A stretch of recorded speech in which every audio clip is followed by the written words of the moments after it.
2,5 juta. 2,5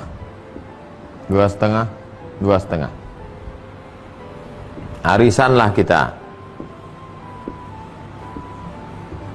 arisan kita goncang ya.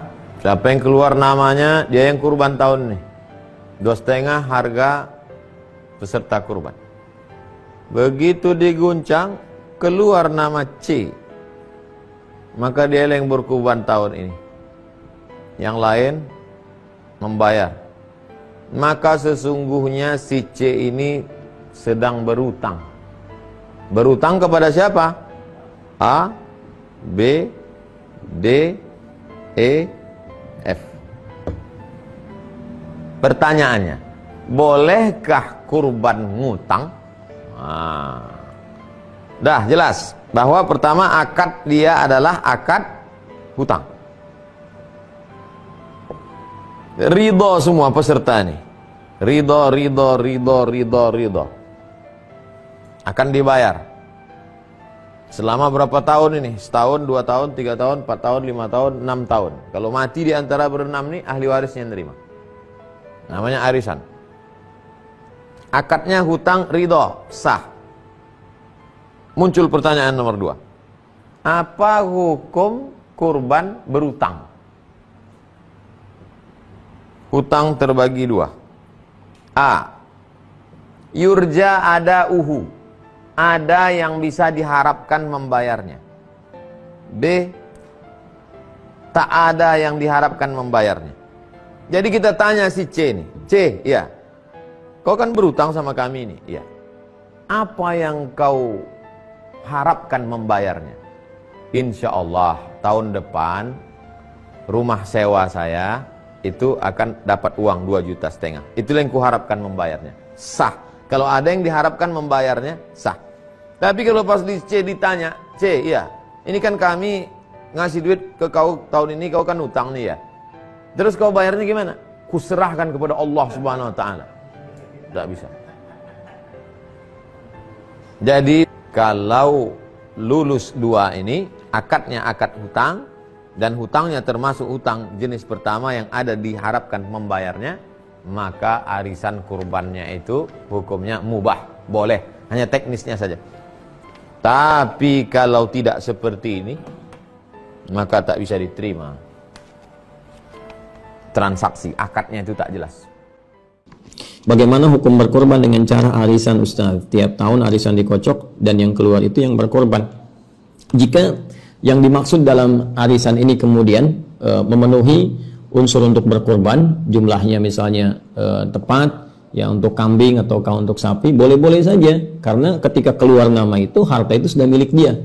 Cuma dengan catatan, karena milik itu kan terikat dengan iuran, ya, maka dia pun harus memenuhi iuran selanjutnya.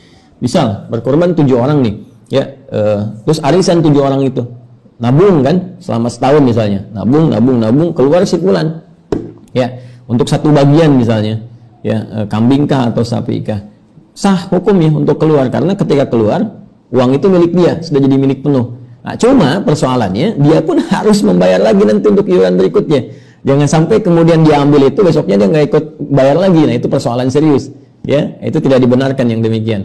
Baik, tapi kalau Anda misalnya mau lebih bagus begini, kenapa tidak korban 7 orang, ya, dengan cara iuran tadi, telah namanya arisan misalnya kan, 7 orang iuran atau Anda sebut dengan arisan, nanti dikeluarkan dulu harganya. Misalnya 7 untuk satu sapi, ya, atau satu kerbau misalnya. Keluarkan harga kerbau sapi berapa sekarang? 21 juta. Bagi 7 orang, berarti 3 juta. Lalu dalam 3 juta ini dibagi misalnya 12 bulan, ya. Anda keluarkan tuh 3 juta dibagi 12 bulan. Anda iuran misalnya, ya, per bulan Anda keluarkan sekian, per bulan Anda keluarkan sekian, per bulan Anda keluarkan sekian. Jadi sampai kemudian di akhir mendapatkan satu orang 3 juta rupiah. Kan nggak banyak tuh. Kalau sebulan misalnya dikeluarkan sekitar 250 ribu, ya, per bulan. Ya, 250 ribu taruhlah paling banyak 300 ribu, sehingga ada 3.600.000. 300 ribu dibagi 30, jatuhnya berapa? Ya kan sedikit kan?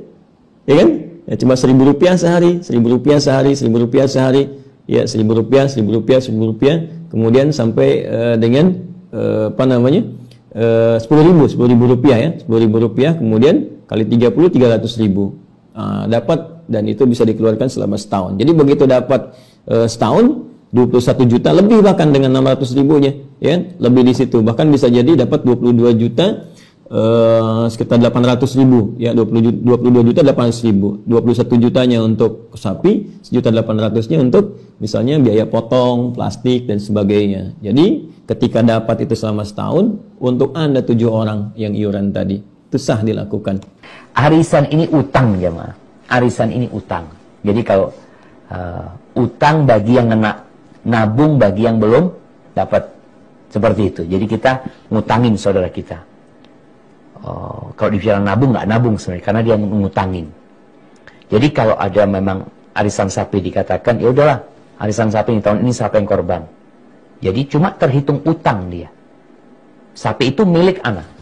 Umpamanya, kalau sapi kan buat 7 orang. Satu ekor, satu bagian 2,5 juta. Anak sudah setor 2,5 juta.